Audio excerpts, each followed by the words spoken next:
And Lemire, I want to focus this hour on the slow but steady and very immediate, I don't know what day this is of Donald Trump's presidency, but it's pretty early on, dissolution of our government. There are efforts happening right now involving Elon Musk, and I think that we have to keep our eye on that signal and the retribution that is happening within it as well.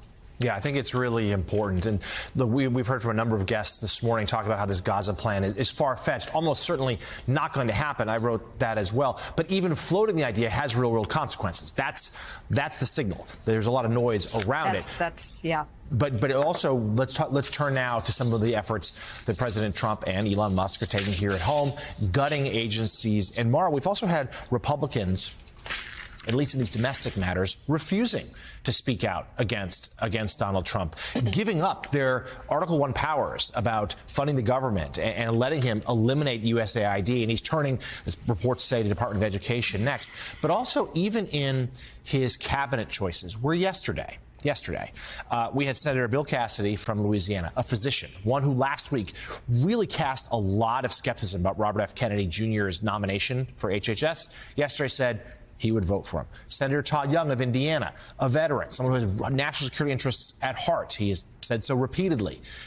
Showed earlier some real skepticism about Tulsi Gabbard at DNI. Yesterday said that he would advance her vote as well. Both now, Gabbard and Kennedy, who could be attacking government from within, seem to be on the fast track to approval. Yeah, I think pulling back for a moment, we spent so much time in the first Trump presidency asking Republicans to do the right thing and waiting for them to stand up for the authority that they have to check Donald Trump. I don't think that is going to work. It didn't work the first time. I think it would be a mistake to count on that. I think right now there are limited options to constrain Donald Trump's presidency, and all of those avenues need to be pursued. I think the best way to get Republicans to actually start to do their jobs and hold Donald Trump accountable in at least some way is, of course, there are a handful of Republicans in Congress, too, who are in swing districts. Now, I think the battle for public opinion is the way to do that. So the Democrats and really anybody who is in the Democratic small d opposition need to be fighting hard to make clear to the American people that there is a different path, that this is not inevitable, that we still have a government and a constitution that is worth fighting for, a democracy that's worth fighting for. It takes me back to the early days of the pandemic where, for all the many other mistakes he made, I thought Governor Andrew Cuomo did a great job in New York of having a daily briefing from New York about the state of affairs for the COVID pandemic. You know, why aren't we seeing that from the Democrats and others today, but especially from the Democrats? I think that you cannot over-communicate. You cannot wait and have private discussions. Again, Jeffries, Schumer, I think they want to do the right thing, but we need to be seeing much more from them. You can't just wait for a whole strategy and then start messaging. You can't wait for that. You have to start communicating with the American people now and telling them what is happening, showing them you're going to stand up. And then, of course, there are the legal avenues as well. But until these Republicans fear for their jobs from anyone other than Donald Trump, they're going to be beholden to him instead of the Constitution. Yeah, in 2017, 2018, Nancy Pelosi took it upon herself to be the face for the Democrats' opposition. We're not seeing a singular figure do that for the Democrats, at least not yet. Let's bring into this conversation now former U.S. Ambassador to Russia, Michael McFaul. He is director of the Institute for International Studies at Stanford and an NBC News international affairs analyst. And Mr. Ambassador, you've written a piece this week for the Dispatch asking this question: why is Trump trying to lose our new Cold War with China? In it, you write in part this: setting aside alliances, foreign aid, global trade, and military might, it is our democratic ideals that constitute one of our greatest advantages in competing with China in the 21st century, with polls from around the world finding that most people prefer democracy to dictatorship. American presidents worked with Congress to create Radio Free Europe, Voice of America, the U.S. Information Agency, the National Endowment for Democracy, and USAID to help us win that ideological struggle. We won the ideological competition with communism because most of the world agreed that freedom is better than tyranny and democracy is better than dictatorship. Shutting down American organizations like USAID and NED that support democracy, markets, and the rule of law helps the Chinese and their autocratic allies and hurts our democratic allies and partners. It's that simple. Mr. Ambassador, powerful words. We got, when USAID was on the brink of shuttering, we got feedback from Moscow. Dmitry Medvedev, Putin's puppet, previous president, cheered it, said Elon Musk was doing the right thing. Beijing's been a little more restrained in its reaction, but as you argue, they're probably cheering along as well. Of course they are. And thanks for reading that passage. You know, the Trump administration, the first time around, they focused on the China and Russia threat. Their 2017 national security strategy focused specifically on this autocratic threat. Many of their senior officials talked about it.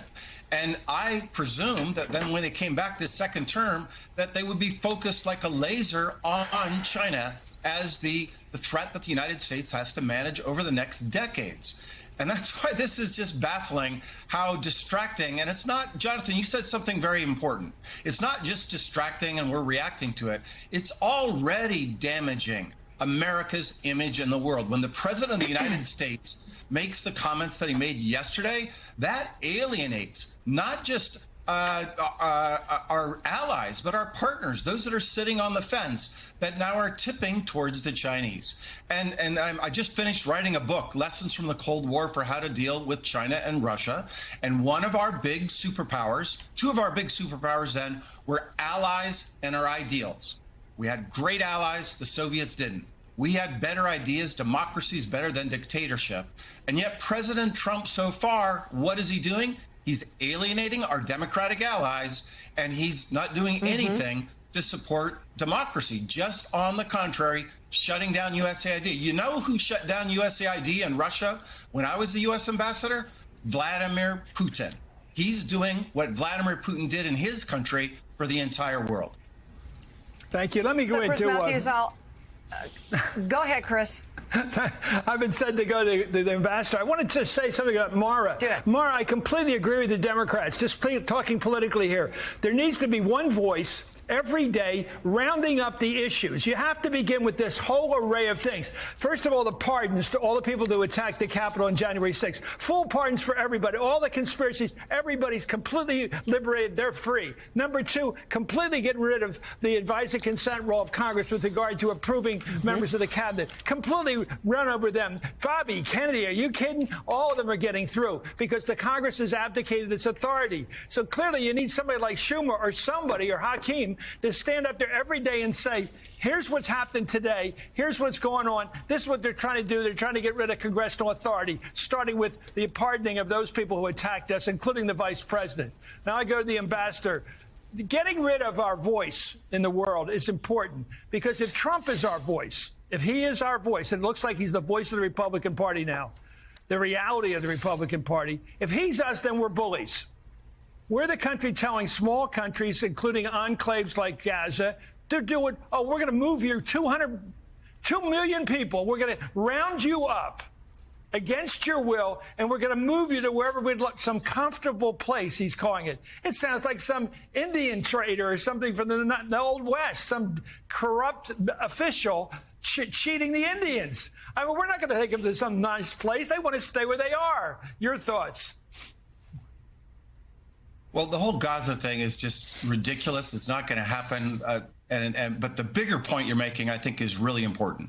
Trump is acting like a bully. He's acting like a gangster. He's acting like an empire, right?